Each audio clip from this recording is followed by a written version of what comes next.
Now, like several other African nations, the International Monetary Fund is warning that Ghana faces a debt crunch as the country's spending keeps exceeding its revenue generation. The IMF has estimated a fiscal deficit of 12.6% for the West African country this year. That's above the government's projected 10.8%.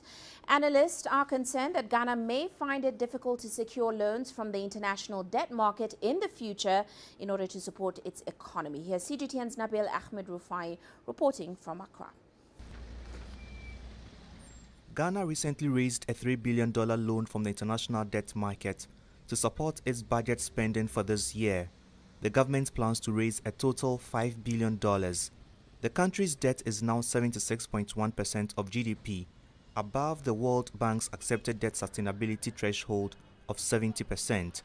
Analysts say it will be difficult for Ghana to continue securing loans if that trend continues. Government will be incapacitated to be able to fund infrastructure projects, be it the healthcare or education or road networks. Remember the rails that the government is involved in.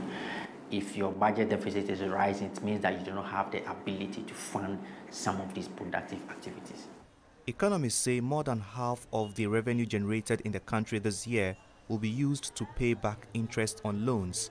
Credit ratings agency Moody's says Ghana will find it expensive to borrow to run its economy because of a decline in revenue and increasing interest payments.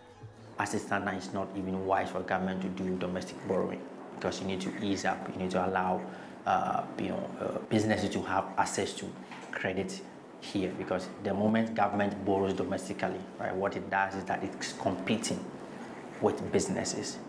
Analysts want the government to rein in spending and find cheaper loans to fund its budget deficit. That may prove difficult because the government still has to spend on its vaccination rollout and other interventions to support economic growth.